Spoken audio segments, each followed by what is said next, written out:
Роман Николаевич, мен музыка оққанда мына далалар титреп тұра албай кетемін да. Даллар, ты в жизни неуклюжий, неудачник, танцевать вообще не умеешь. Весь кайф мне сломал. Че, приперся-то? Короче, я пришел, Роман Николаевич.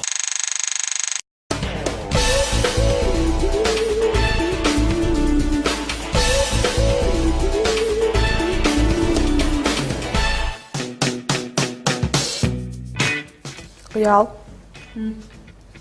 Садя, Джипара деген бар ғой. Ошо жака?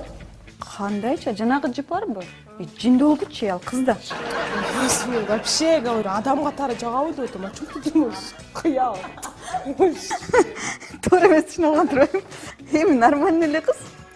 А эмне сурап калдың антип? Жөн эле. Кыз да мага жакпайт да ошол. Жана анекдотто бандинкалар бар ғой. Өзүн күзгүдөн карап, суктанып, ушинтип аткан, эми ошол үчүн жакпайт да. Иши өзү да кишинен 99-раак экен.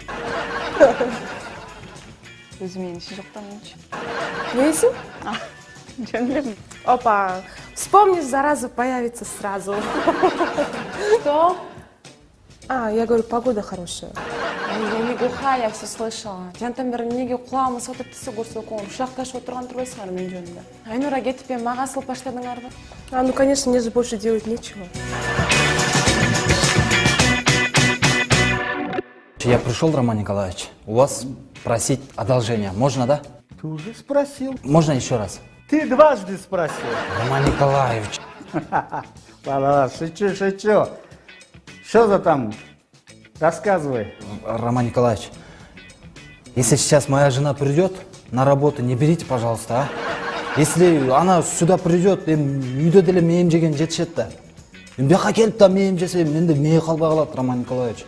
Из последних слов я что-то ничего не понял.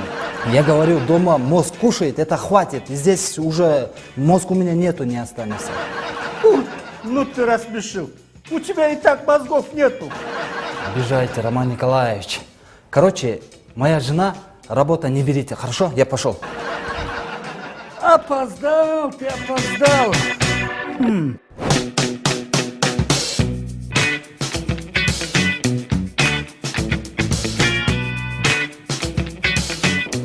Здравствуйте. А вы ко мне, леди? Да. Слушаю вас. Сейчас, Азер. Здравствуйте, можно? Я хочу устроиться на работу к вам. Вот мое резюме. Вы должны меня обязательно взять на работу. Почему это обязательно? Потому что будет плохо. Если будет плохо, звоните в скорую, мы же вам не больница. Нет, вы меня не поняли. Не мне будет плохо, а вам будет плохо. С чего взяли, что это мне будет плохо? Ну, знаете, я знаю ваш секрет. Гордый орел. Все. Кем же вы хотите устроиться? Ну, главное, не швабра, не тряпка, не ШПРГ, пожалуйста. Ну, если вы не хотите уборщицей, так кем же хотите быть? Я умею шить. Шторы, одежду могу шить. Ну, у нас телевидение. Нам не нужны швеи. Ну, тогда другую работу. Вы должны меня обязательно взять на работу. Ну, раз вы не хотите... Я тогда буду делать ваш шантаж. Вот ваша жена придет и жар-птицу вам устроит. Все, понял. У нас как раз бухгалтера нету. Как насчет бухгалтерии? Ну, хорошо. Бухгалтер так бухгалтер. Спасибо вам, Роман Сергеевич. Сергеевич? Ой, извините, Алексеевич. Алексеевич? Да, никто мое отчество не путал.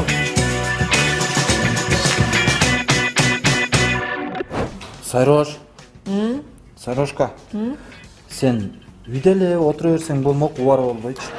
Жыргап, диванда, тукум пышырып жейсиң, кант жейт элең. Сериал көрөт элең, жыргап. Мына, как раз мына азыр эки боло ойноп калды, сериалың башталат эле.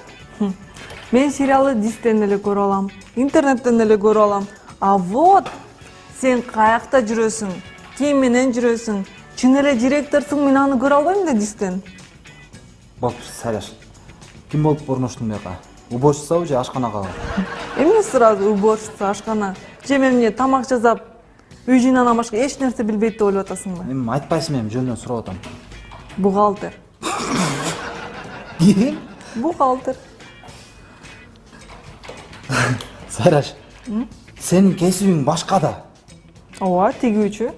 Ну, а тигүүчү менен бухгалтердин айырмасы асман менен жердей. Сен жардам бересиң да бул жерден. Кач.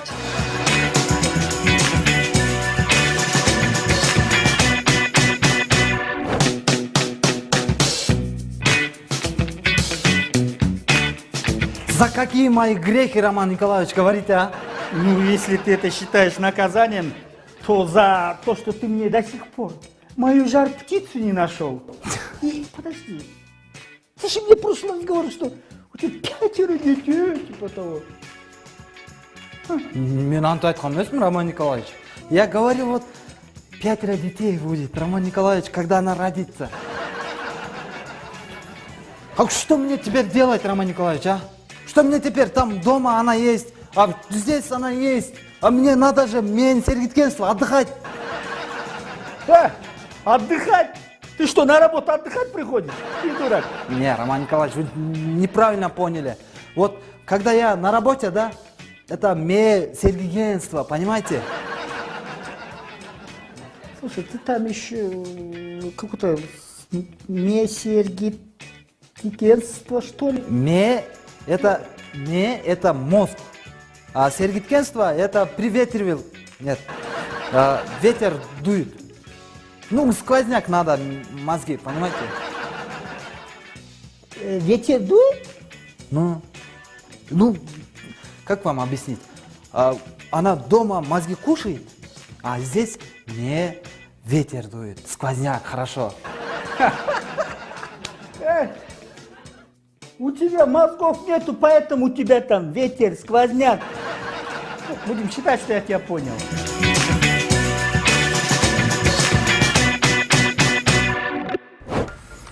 Да, Замир попал. Да. Не сладко теперь ему придется. И мама кофе мен шоколад ким алып келип берет? Не кылсам экен эми? Несі болса дагы Сайкошаны бияктан иштен кетириш керек. Замир, курсагым ачты. Отур, кел. Азыр курсак ачты. Кел отура кой, кел. Кел отур. Азыр курсак, мен азыр 5 минутта азыр алып келип коем азыр. Замир айтып атпады эле, билесиң го?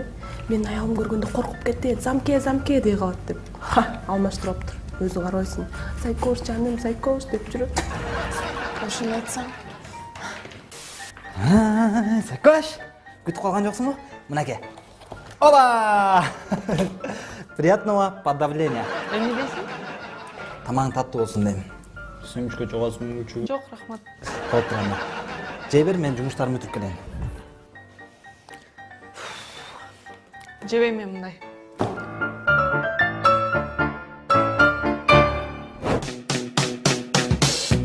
Кыздар, эгердечи силер алтын балык кармап алсаңар, мындай эмне тилек айтмагалыңар? Мен деген кечке Талия 70 кошелек демекмин. О, дайыма. Алтын балык алмаштырып албай, пожалуйста. Ичке Талия 70 кошелек. О боже. Сизчи кыял? Менби гендерлик теңдүүлүк. Кыял эмне келесиз? Ушинтип эле гендерлик теңдүүлүк болбой атат деп эле ушинтип эле капа болобуз. Кыздар, биз деген коомдо өзүбүздүн ордубузду эркектерден кем эмес экенибизди көрсөтпөсөк, болбойт ал. Далилдешибиз керек. Мына мисалы үчүн Алия Руслановна профессионал болсо дагы аны аял болгондугу үчүн жумушунан ылдыйлатып салышты. Туура эмес да бул, туурабы? Жок, мен антип ойлобойм. Бул жакта просто түшүнбөстүк болуп калды, кыял. Вот ошол түшүнбөстүктүн курмандыгы болуп атабыз биз аялдар.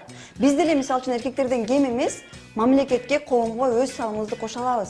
Туура айтасыз, кыял. Мамлекетибиз башынан кыйын мезгилдерди өткөрүп жатканда Курманжандатка деген апабыз чыккан. Кыргыз кыздары, кыргыз аялдары дүйнөнүн эң мыкты аялдарына кирет. Мына мисалы үчүн Роза.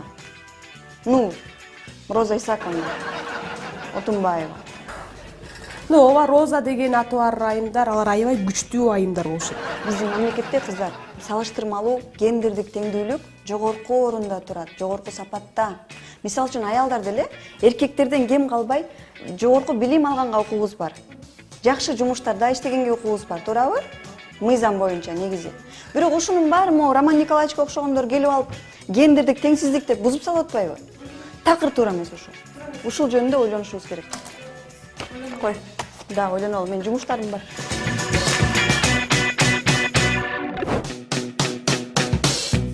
Кыздар эки. Роза гүлүм, Жыпар гүлүм. Мен сеники эмесмин. Бирөөнүн Роза гүлү, бирөөнүн Жыпар гүлү. Иш кылса силердин жардамыңар керек болуп атат. Мен аялымды бул жерден жумуштан кетириш керек. Суранбай эле кой, Замир. Мен сага жардам бере албайм. Тем более аялым менен связан. Мен үй бүлөлүк чыр-чатактарга такыр аралашпайм. Эми кыздар, мындай кесиптеш катары жардам кылып койгулачы. Көп жылдан бери чогуу эле иштейбиз го ушул жерде. Мен директор болсом, айлаңарды көтөрөм.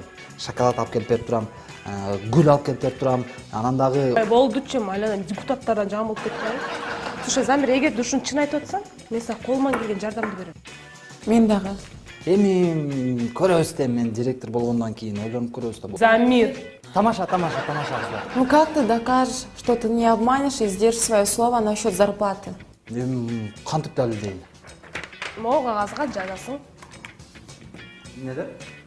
Фио, мен, Роза Менен Жыпара.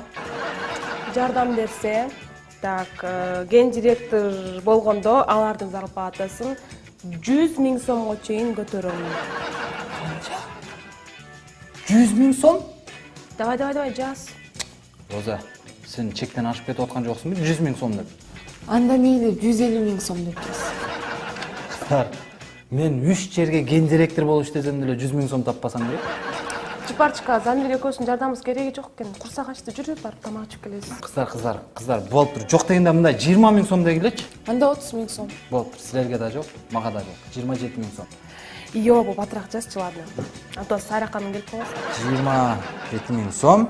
Анан деп жаз. Анан Күнүгө Роза менен Жыпарага шоколад менен кофе алып келип берип турам. Эгерде мен жазган убадаларымды аткарбасам, өмүр бою Розага кул болуп өтөйүн деп. А я что, лысая? Ладно, өмүр бою Роза менен Жыпарага кул болуп өтөйүн деп жазасың. Анан мурка калыңдар. мейли. Жаза берейинчи. Зато аялым жумуштан кетип атпайбы. Болом. Анан Эмнеден баштайлы, Замир? План кандай? план. Кыздар, мен силерге ишенип отурам го. Силер алдыңар го милдетти мени. План жокпу сенде. Вот Замир, эмне эле мынча неудачный десе сеничи? Любой ишти баштаарда план болуш керек. План болсо иш да болот. Мейли, бирөөнүн Роза гүлү. Анда мындай, Замир, сен аялың тигүүчү болуп иштейт, Ооба. Бухгалтер жумушту такыр түшүнбөйт да, 0. Эртең мен ооруп калдым деп шылтоо таап жумушка келбейсиң. Аялыңды жумушка кетиресиң, аялың чыгаар менен төшөктөн туруп бетиңе маскировканы кыл. Уктуңбу? Маскировка? Замир, маскировка эмне экенин билбейсиңби? Мен билем. Жинди болсом да ушунчалык дейсиңби? Анан сен комиссия болуп бизди текшерип киресиң баарыбызды. Силер дагы? Замир, мен тамашалаган жокмун. Болуп тур анан. Короче, бизди текшерип бүткөндөн кийин бухгалтерский барактарды алып кел деп айтасың. Бухгалтерский бумагалардан, бул туура эмес чыгып калыптыр деп чыр-чатак чыгарасың баягы жерден. Анан сенин сайкошнун жүрөгү түшө ошол жерден. Ну, она, в общем, сама уволится, да, по своей воле. Анан кийин, в общем, дальше импровизировать этебиз, Жыпара. Рахмат. Бирөөнүн Роза гүлү жана Жыпар гүлү. Бирок рано не радуйся, мы можем передумать. Сайкош, сени бир текшерейинчи. Үйдөгү өчтөрүмдү бардыгын бир алайынча таң. Кагаздар эле эмес. Бүт бутунан баштап башына чейин бир текшерем да. Күйөөңө жаман сүйлөбөй жүр. Ар дайым ысык чай берип жүр деп текшерейинчи. Так, сенби? Кана? Турчу?